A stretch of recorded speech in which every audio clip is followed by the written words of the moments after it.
Okay, I will not talk so much about technical issues, but more about the usage of them against deviant behavior.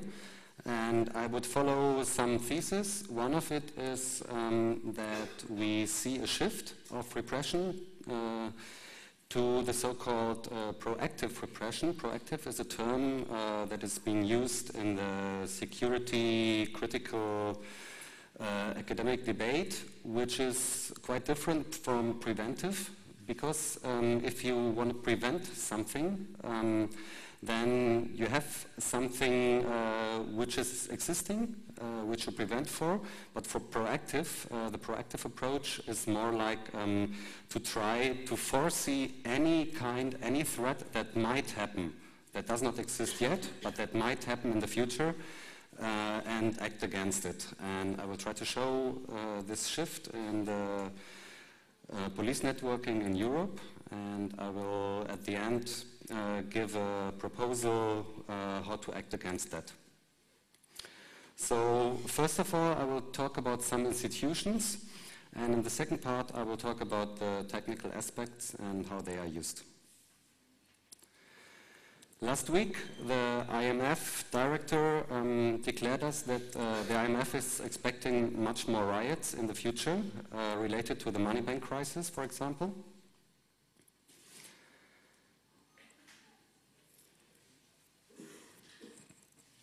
And this is not the only institution, for sure, that is preparing for public disorder, for whatever riots, disturbances.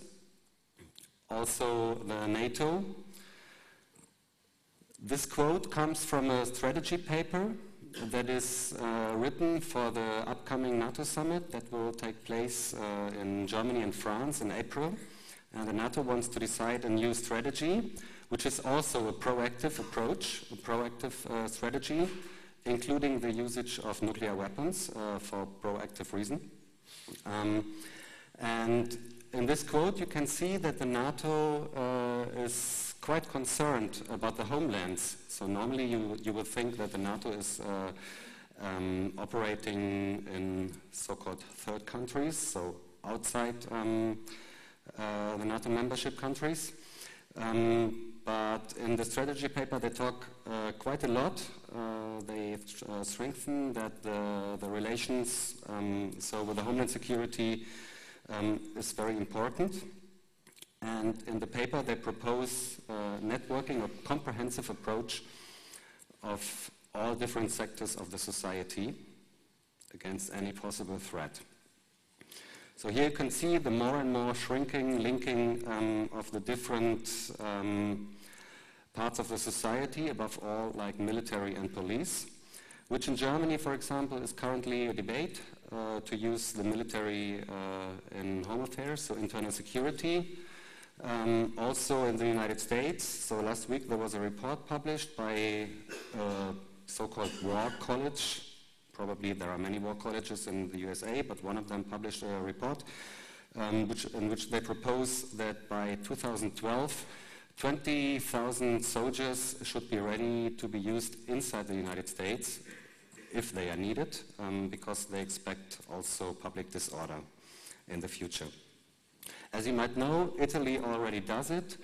There are now 3,000 carabinieri, which is the paramilitary police force in Italy, being used to support the police.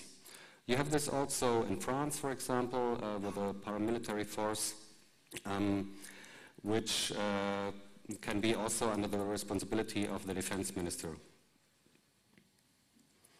On the other hand, the EU ministers of interior are very interested in the external security now.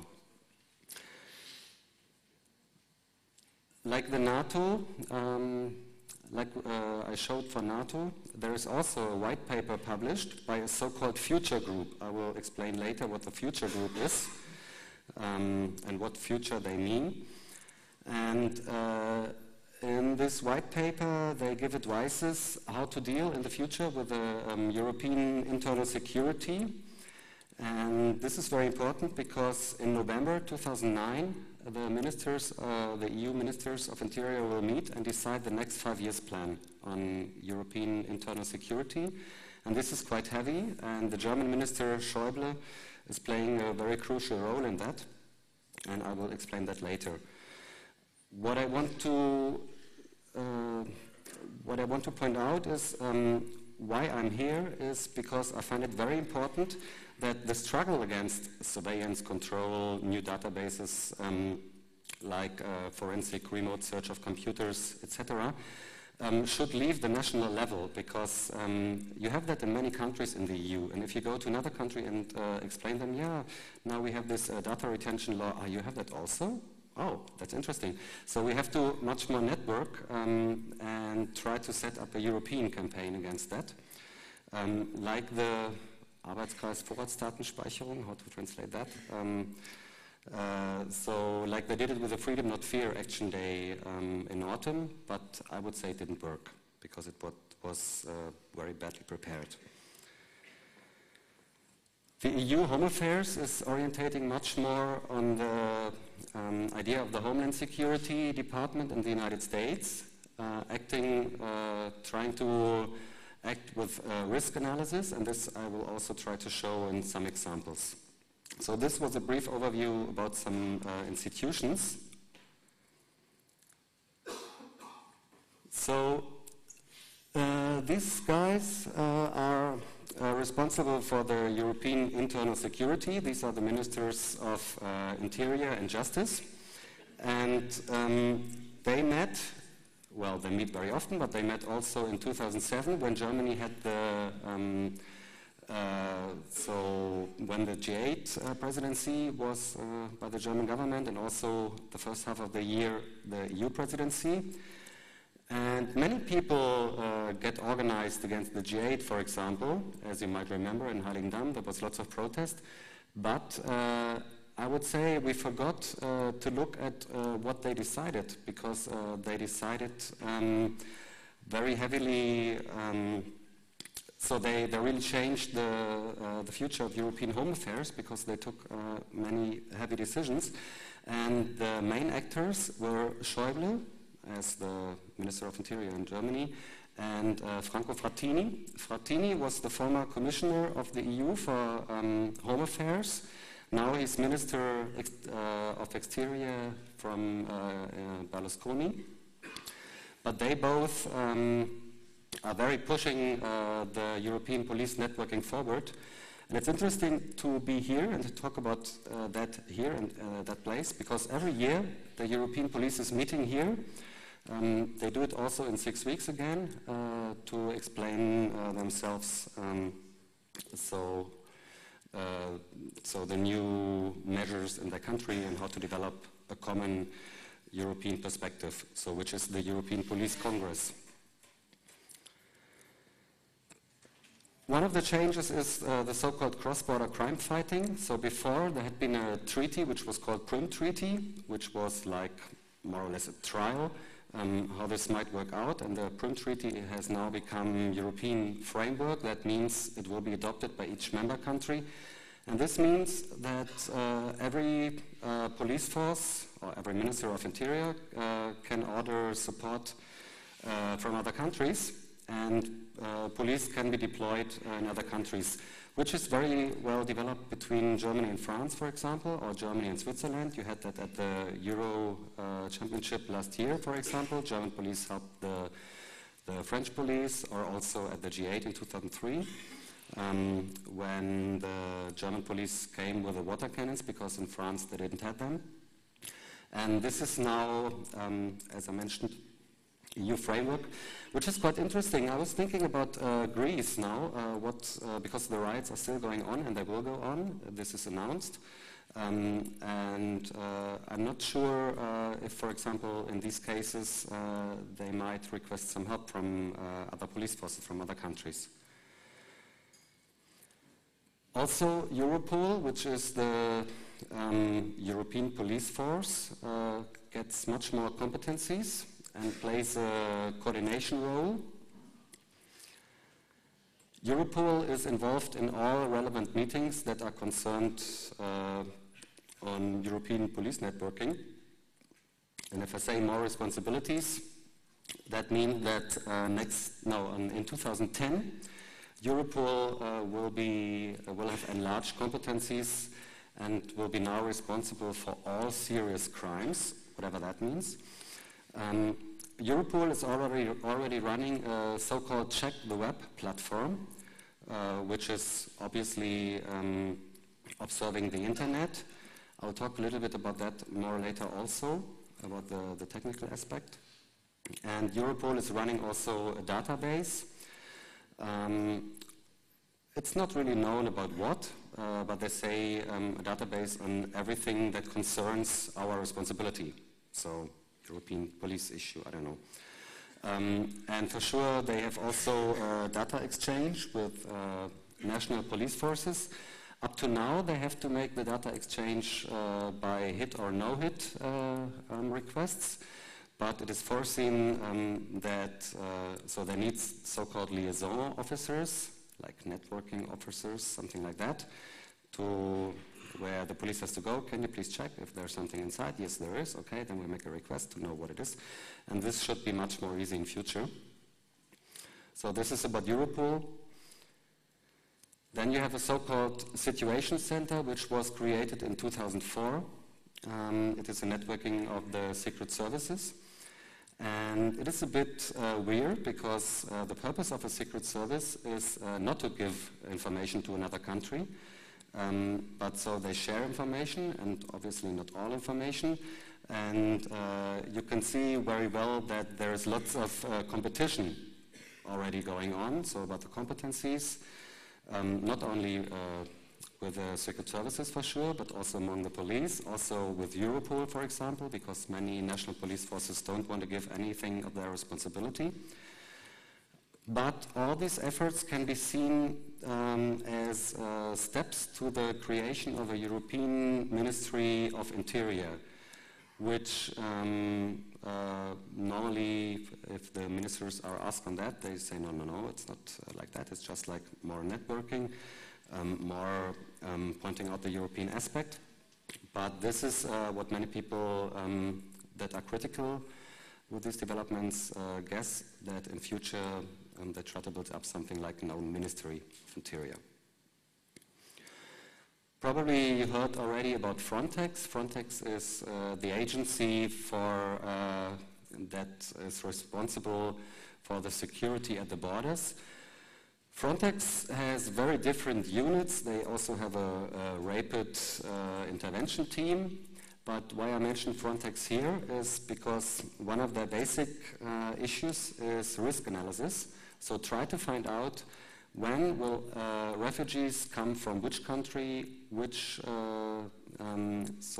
countries will they cross, which route they will take, where will they try to enter the EU, and then to quickly inform the concerned border troops of the country and help them also with own stuff. So also about Frontex, about the technical issues, I will explain more later about the usage of satellites, for example. Another institution is a program that is called, as it's mentioned there, a research program on security during major events. I was introduced by that our group Gipfelsoli was installed after the G8 in Genoa and the heavy protests. So maybe you remember the police, how they acted against the protest. And after 2001, after Genoa and Gothenburg, there had been a EU summit where also had been very heavy demonstrations, and they created an own program to elaborate standards how to cope with the summit protest, because it was not safe enough and lots of disturbances. And so they worked out some standards, which are, for example, building fences, as you have seen in Heiligendamm, or, for example, having very good relations to the press. Also exchange data of possible troublemakers beforehand, which normally the police then doesn't let into the country. And maybe you remember that at the protests in Heiligendamm, there had been mass arrests, like more than 1,000 people, I think 1,500 people were arrested.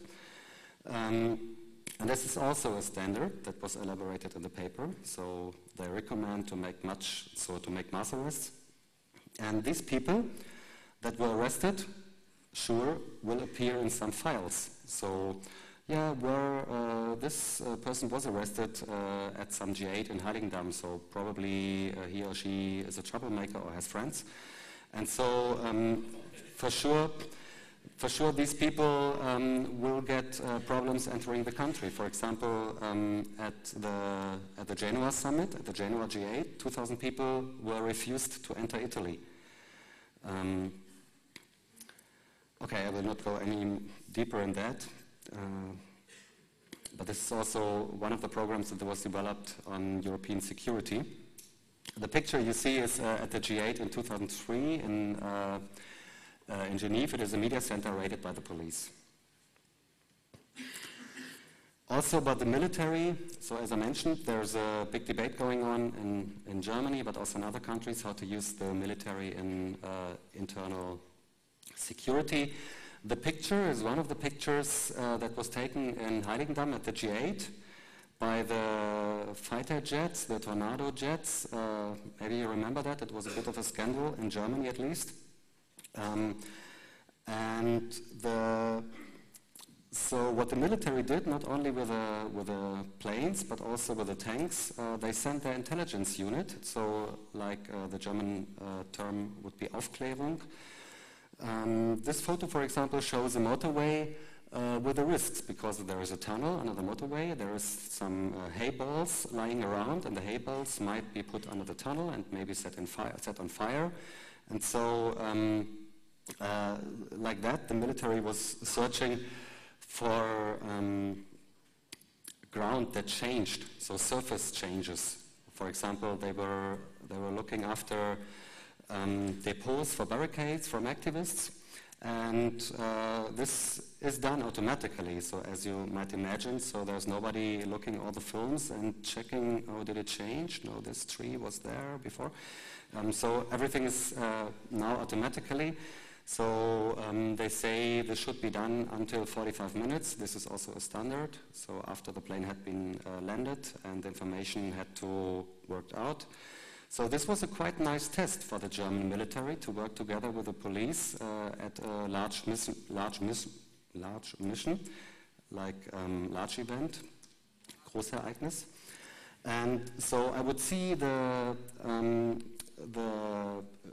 military, the help of the military at the G8 in Germany as a, well, I would say maybe the biggest training after the World Championship in 2006. And what is also interesting, that the scandal in Germany was mostly about the planes and the tanks. But if the military is involved in any security issue, for sure also the military secret service, so the intelligence is involved. But nobody spoke about that. Also, you have lots of more security research in the EU that is now combined in, like, more or less think tanks, or you have some institutes. In Germany, it's the Fraunhofer Institute that created a new branch of civil and military research. So this is also a trend, that civil and military research is shrinking. So when this happened in Germany in 2007, the Minister of Research, she said, yes, the military research should benefit much more from the social science, and it will also save us much money if we don't have so the civil and military research so acting on their own, but being combined. Also, you have lots more shrinking of public and private security, and if I say private, I mean for sure the industry. So the market is heavily growing, and I guess also now with the crisis, it will go on, it will grow much more. And this is also something very interesting. I mentioned the European Police Conference that is happening every year in Berlin at this place. It is not really a police conference, it's more a police fair, because not only the ministers of interior meet and the police authorities and other officials, But the security industry, on their websites, the European Police Conference is advertised as a big security fair. And they are here presenting their products and saying, yeah, after your speeches, you can pass by and have a coffee at our desk, and we explain you our new software, blah, blah, blah.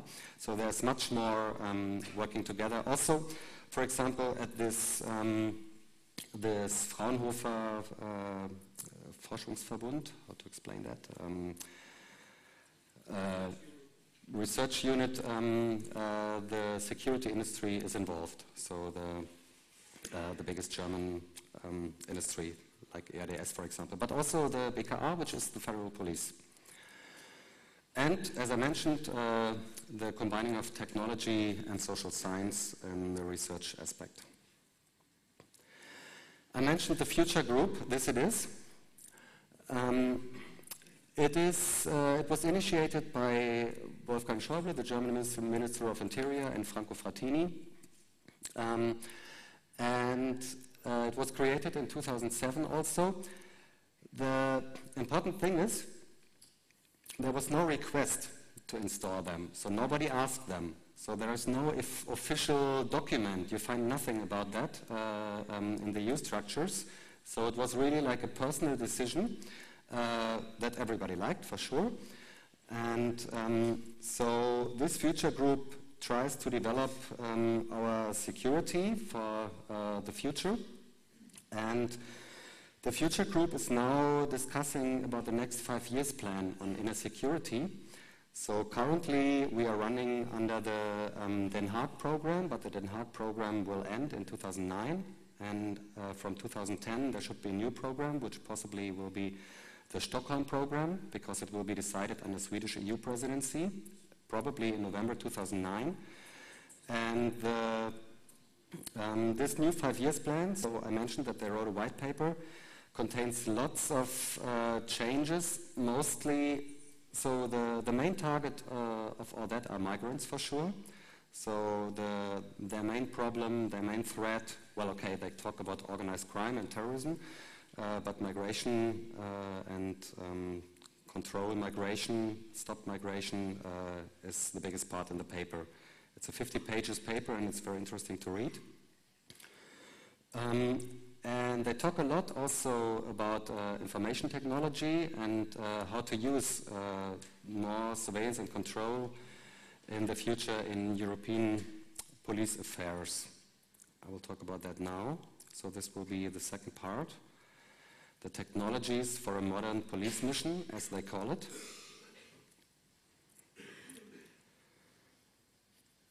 This quote is also from the European Police Conference 2007.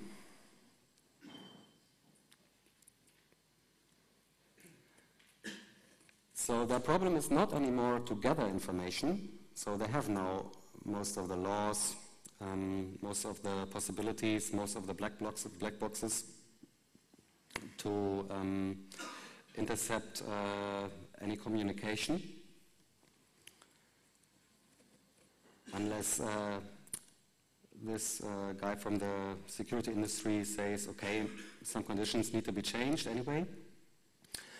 And this information overkill is called by the future group data tsunami, which I like very much, this expression. So they really fear how to cope with all the information they might gather now. And this is a sheet from EADS, which is, I guess you know, it's one of the biggest security companies. And this shows so which sensors they have, so which information should be elaborated, which information should be dealt with. And they have this circle of like, on the left hand you have the sensors that give the information that should be processed by some command center that evaluates the information and possibly takes some decisions. And the decisions are also for sure supported by computers, for example. So in the lecture before about the robot laws, This guy talked a lot about that. And then, so you have the response. So these systems were developed by the military, and they were called C4I, Command, Control, Communications, Computers, and Intelligence. So how to combine all these informations and have a sensible output of that.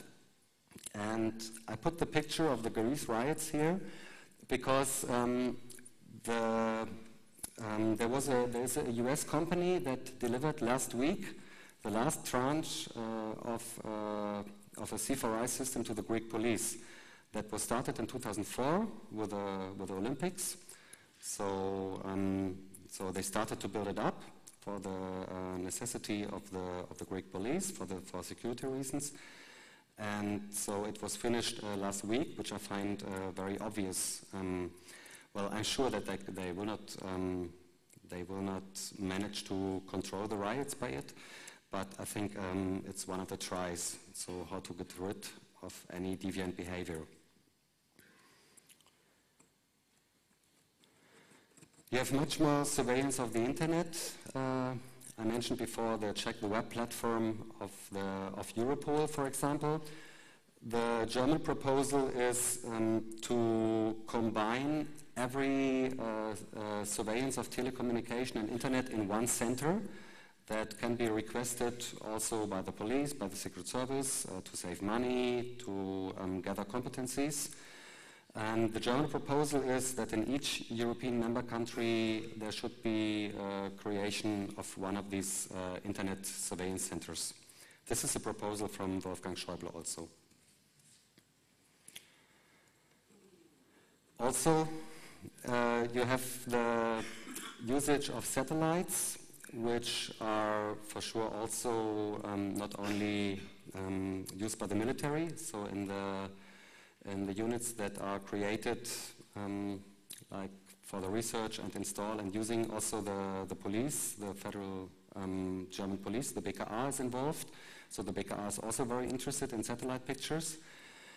And it is interesting because the resolution is now down to 50 centimeters. So with the satellites you might now see if there is a dustbin or not somewhere, or if there is something that is half a meter of size. So if anything changed in the surface. So for example, before I mentioned the military help of the airplanes, of the tornadoes that were trying to detect any change in the surface. This could be done also by satellites, so much more discrete for sure with a new generation of satellites. Also Frontex is using it. So this, I don't know, probably you cannot read it from the back, but this is a sheet from a Frontex brochure. So they want to use satellites for maritime control, so different types of satellites.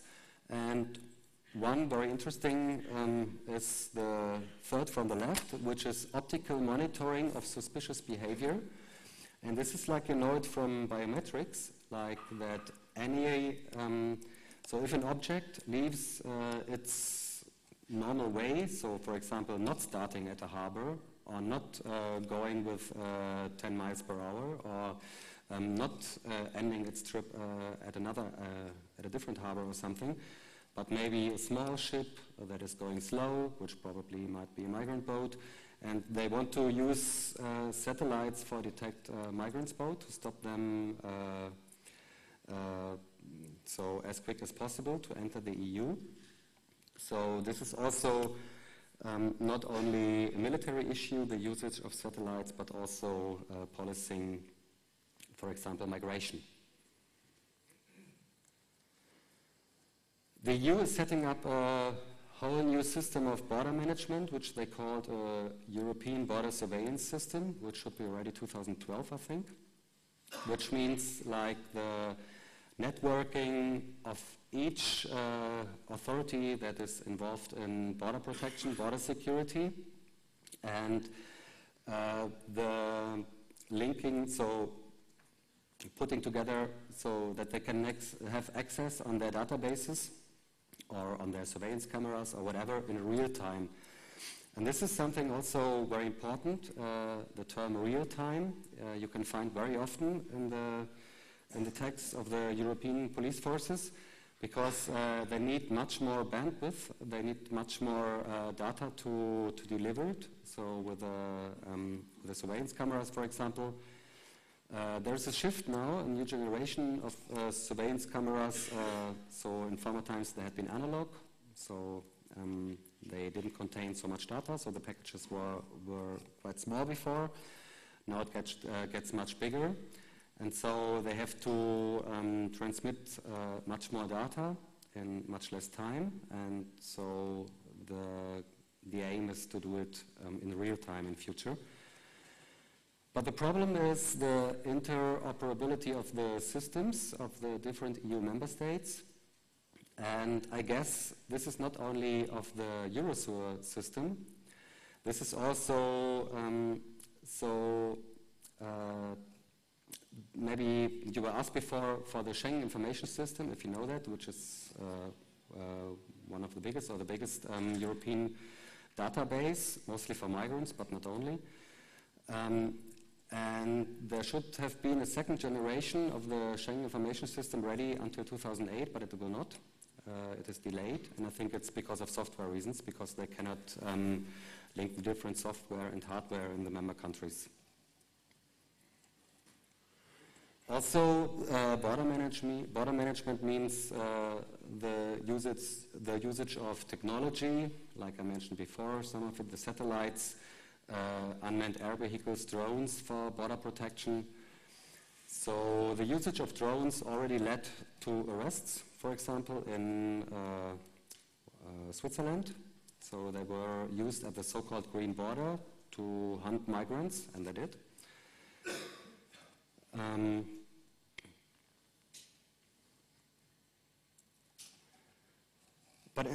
on the other hand, the future group says, well, we really want to stop migrants by any means, but on the other hand, we want to use the new technologies to make the border crossing for EU citizens as comfortable as possible,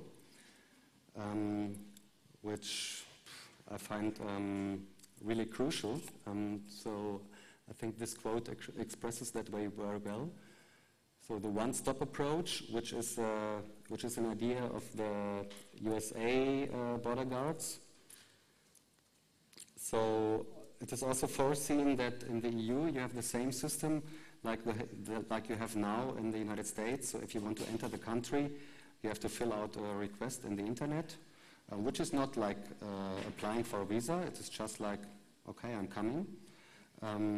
So that they can probably tell you in advance, no, you won't. I talked a little bit already about biometrics, so it is very much known about like iris scan systems, stuff like that. I think most of you are familiar with that, but it is also about recognizing deviant patterns, deviant behavior, which I mentioned before for the satellites that are used for Frontex missions, for example. And there are many companies offering hardware and software for it. One of it is IBM, for example. IBM had the great chance to make a very large test at the Olympics in China. So they set up one of these C4I systems, including cameras, hardware, software, for the Chinese police this year. And the software also should detect deviant behavior, like lurking, for example. So, or as you can imagine, like cars that are leaving a highway at some point where it's not, whatever, there's no possibility, I don't know, so to detect deviant behavior of anything that is in motion or not in motion.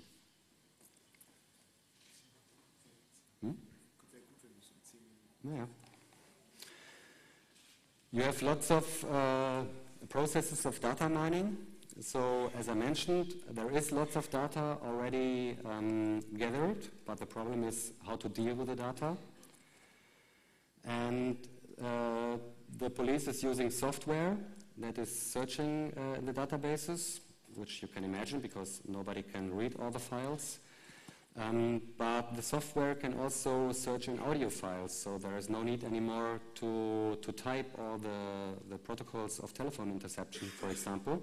So you can easily run a software and let it search for the sound of the word Al-Qaeda in all different writings, for example. And this software creates, virtualizes social networks.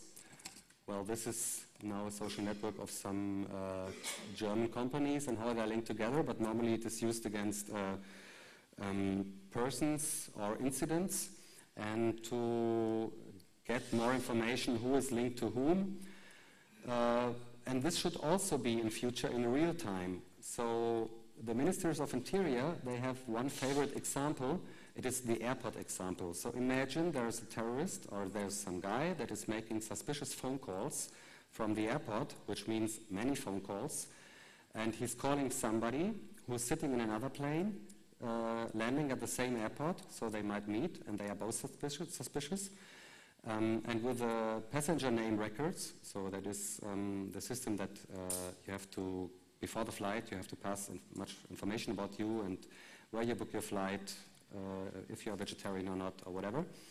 And so the software can, in real time, check the risk of the people landing at the airport and give alarm, give advices what to do if they find any risk. So many vegetarians enter, I don't know, meat-eating countries, I don't know. So probably you're also very familiar with that. The police and secret services are also checking the social networks on public information. So I will not deepen that. And they use also so-called semantic technologies, which they call intelligent similarity search, which is not only searching for any pattern that you want to have found, but the software tries to create links, tries to find links. And this is what they call predictive analytics. This is already being used, like the searching of future crimes. So there are many companies that are already offering the software, and they also say that the software is used for many police forces in many countries. So it's not really known. So for example, they also say in Germany, German police is using this software. And I find this very interesting and very important, because that means that our data, let's finish that. So they call it the evolution of crime fighting from reactive to proactive to predictive.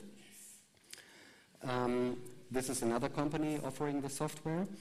And I think we really have to point out that, so what is being done with our data? Not only the fact that it's a scandal that they gather it, they want to know everything about it, but now our data is processed by machines to find if we are risks or not.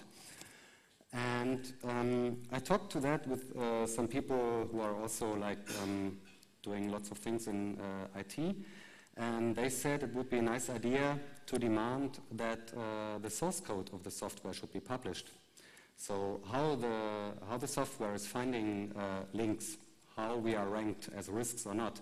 So for sure the industry and the police, they will not publish the source code, but I think this makes very clear where the problem is, because for sure the software is private software, so written by, produced by the industry, and so the policeman that is using it, or the policewoman, like Google, doesn't know why anybody is ranked high or low as a risk. So I think we really should deal more about that and talk more about that. I will come to an end. So it's also the human factors that the police is interested in. So they have simulations. This is a simulation of public disorder. You have one company that is based in Oberhausen in Germany that is doing regular trainings in simulation of public disorder with police and also military. They created an own center for that. In which they try to feed the databases, because the database should in future, if there is a public disorder, should give decision help, and so they need to make the simulations. About the unmanned air vehicles, maybe you go to the basement, to the microcopter desk, and have a look at their quadrocopters. Just some words. These small drones equipped with cameras are already used by several police forces, like in France, Italy, and UK, to control so-called problem districts, like banlieue, for example. And about Frontex I talked already. And in Germany, the police in Saxonia bought it for football hooligans, kidnapping, and whatever might occur. And the police in Lower Saxonia, they bought it in the long run to better control the protests against the nuclear waste transports. About Taser, just some words. There's also a company in France, which is Taser France. They try to develop drones that are equipped with tasers. And last but not least, the remote search of computers. That is one favorite project of the German Minister of Interior, Schäuble. And what in the discussion in Germany is not really got voiced is that he advises that also for the European level. So he pushes the online search that should be cross-border. That means Europol. Should do that in all European countries. And this will also be part of the next 5 years plan I was talking about that will be decided in Stockholm. I talked now a lot about the high technology of internet monitoring and surveillance and control and command centers. This is a bit of terrorizing. This is a picture I like very much. It is a picture of a brand new Internet Competence Center of the Baden-Württemberg Verfassungsschutz, like Secret Service, that was created 3 weeks ago. And this is at the inauguration. So like that, the Internet Competence Center of the Verfassungsschutz Baden-Württemberg is looking. So it's not looking so dangerous. So as you see, they use Linux. As you also see, they have pinups on the wall. At the calendar on the right. So it's a very normal German office, and you have the files there, like Ordner, I don't know the English expression, and you cannot see this in that resolution, but it is standing IKZ, Internet Kompetenzzentrum Bedienungsanleitung, manual. So maybe what I told you is much of like future that is not written yet, but we have to deal with it, and we have to fight against that, and this is why I'm here. I mentioned it at the beginning. So what we are planning is a large campaign against the Stockholm meeting of the European police, and when I say a large campaign, means a broad campaign that should consist of all the sectors that are concerned, like not only civil liberty groups, but also critical lawyers, like activists, like migrant organizations, stuff like that. So we propose this campaign. You will find all the information about that on the websites that I show at the end. And we will try to have, at least at the NATO summit, one event in this direction, because, as I mentioned, the shrinking of internal, external security, military and police. So to point out that, and to end the campaign at the Stockholm meeting in November. And this should lead us to a development of a new form of proactive anti-repression. I'm not really sure how this should look like, but yeah, let's develop it. That's it.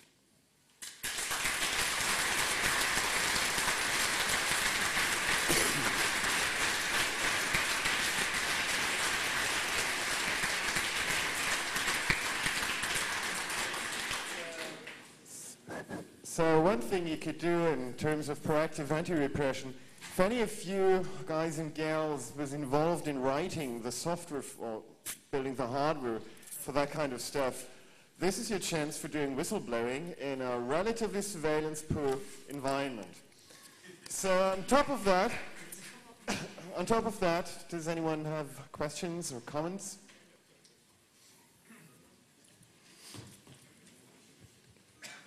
Well, I like your presentation very much, and I personally understand the problem very well, but still I have a very critical question, because as a kind of devil's advocate, the question is, what is the argument? Because we have an aging population, voting conservative to law and order political parties, at least in the Netherlands. That's the new fashion, I think. Schäuble is also getting broad support that law and order and security, that's of paramount importance, and not very many people are interested in these kind of things.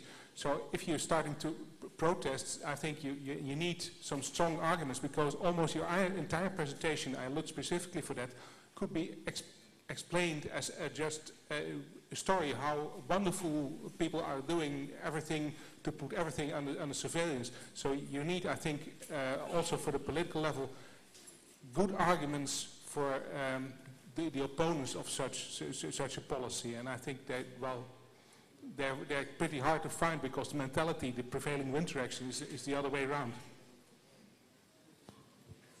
Okay then? Should I respond directly?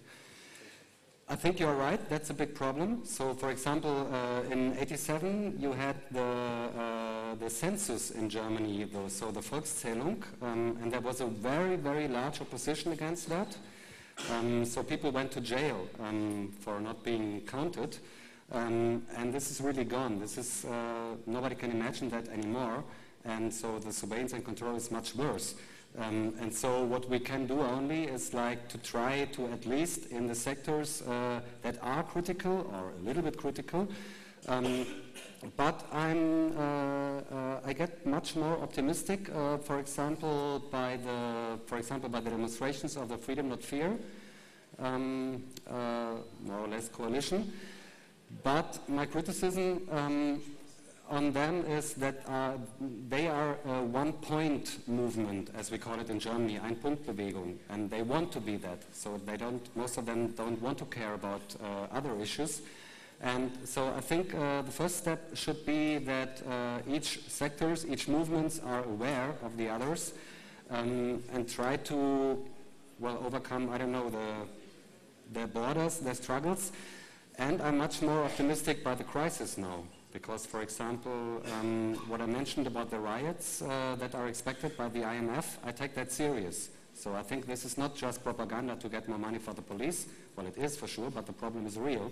So the people are more and more uprising by climate issues. So as you might know, for example, climate and migration are the top issues as possible threats for security authorities. And so I think the conditions will zuspitzen, increase, get worse. Is it known why the hell the army was allowed to operate inside Germany to photograph the G8 Protestant whatever? There is a court case against it, so there's an appeal against it, but it's, as far as I know, it is not said yet that it was not legal. So it is more the opposite. So everybody from military and police was happy that it worked very well, I would say. Hi. About the police meeting in Stockholm, what kind of support are you looking for? Are you looking for unions and animal rights activists and people who are directly affected by the police oppression? Or, since I'm from Stockholm, I'm local. Thank you very much for that question. I cut it that because of the time. For sure, we are looking for all support by all different groups, especially from Swedish groups. So for sure, we will not have, it makes no sense to make a European mobilization to a mass demonstration to Stockholm, because nobody would come, because also there is the Copenhagen summit in December, so nobody will make his or her way 2 times to Scandinavia to make a big protest. But we have also some contacts to Swedish groups that are dealing with migration that like the idea very much. So for sure there will be a demonstration, smaller one in Scandinavia. But it is not worked out yet what the campaign will have as its output or as its end. So the groups involved are now State Watch, that you might know. It's how to call it, civil liberty? No, not really, but activist civil liberty group from UK, the Transnational Institute from Holland, and migration group from Sweden, and we from Gipfelsoli, and we are discussing now what to do. My proposal is to make something like an online demonstration at maybe at the European Commission, but this could not be the only target, this could not be the only goal. And what we are doing now, we are writing a call. The call will be ready soon. And then we want to have a discussion what the campaign will be. And I don't like the campaigns where you say, okay, you have now the day of action at the 15th of November, and everybody should act at the 15th of November and make some big mass demonstrations. Because in every country you have different dates when it fits to your maybe parliamentarian decisions on data retention or whatever. So some might do it in August, others do it in December, but that it's more or less linked to the new 5 years plan, because it is of great, very great importance. So the new 5 years plan is not a law that they will decide, but a framework that in the 5 years should be adopted in the member countries. So, and because of this, it's of great importance. I have to stop? Was that? Oh. Yeah. Hi. Hi. Yeah. I guess. Okay. One problem with this court case is with these tornado pictures of G8 is probably the same as in Gorleben. They always have court cases that some practices of the police forces were not legal, but they just do it, and the court cases are afterwards. And it's great to have in court case there it was illegal, but they have done it, and they just don't care. And Gorleben shows that they just do it again and again and again, and then they lose in court, but they don't care about that it wasn't legal, but they just do it. So probably if there's another G8 camp somewhere else and they're going to take pictures again, they might lose the court case, but they just don't care. Mostly takes 5 years, and then they say, okay, it was not really right what you have done, it was not quite legal, but yeah, it's bullshit. But okay, the lawyers, they need it, because for future, dealing with other prohibitions of protest, they need decisions, so positive decisions, so the lawyers always force us to appeal against it, but I see it as well, like you. Hi. What do you think is the reason for the difference in the worldview between people like Schäuble and us? I mean, he thinks we are evil, we think he's evil. You mean we should be mediated? No, what do you think is the reason for the difference in worldview? Is he plainly evil? I'm using him only as an example now. Mad, or what? Have you any thoughts on that? Where the difference comes from? What are the motivations of people like Schäuble, for example? So you want me to talk about the class issue?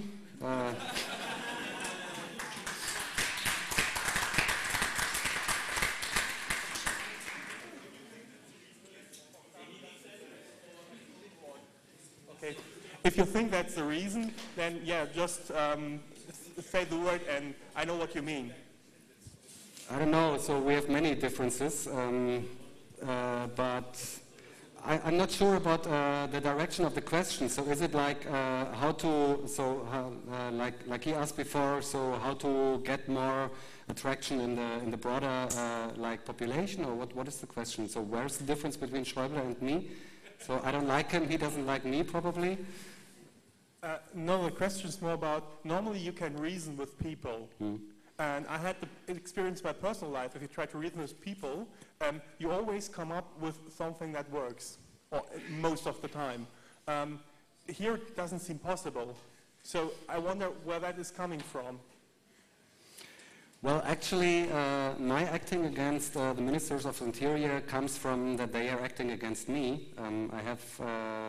So, as I mentioned, I'm part of a solidarity group that was involved in many protests, and there had been lots of repression, and we are trying to help the people in court cases, or monitoring the police, finding out the new developments, making some press relations on that to point it, so to focus on that a little bit. So this is why I find it very important to act against it. But that's not an answer to your question, no? No, because my question would be more about what your impression is. Why are they acting against you? Why is Schäuble acting against animal rights groups? Schäuble only as a... Because it's a system question. So for sure, if I say people are protesting, so they are mostly not harmless. So many of them don't want a capitalist system. Many of them want emancipatory conditions, but for everybody. For example, I would say no borders. No one is illegal. So everybody who wants to benefit from their products or from their labor should come and do it. So, for example, and most of the Ministers of Interior doesn't like that idea. So maybe it's a bit... It's his job. Ideologic, but... Yeah, probably. Different ideology, maybe.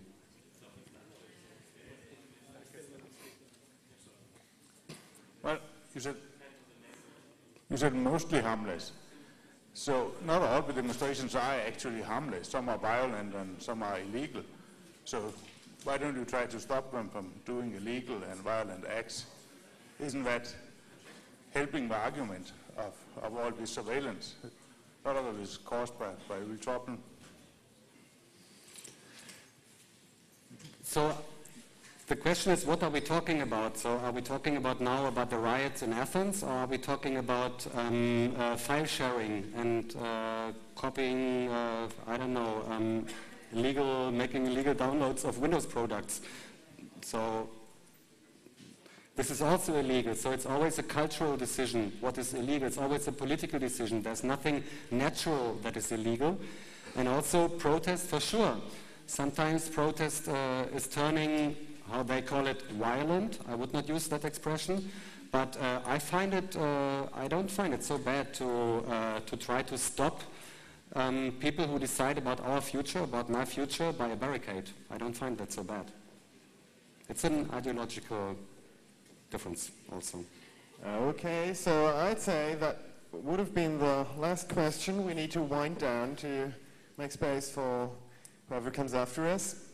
So think about whistleblowing if you have the chance, and otherwise let's thank Matthias again for his nice talk. Thank you.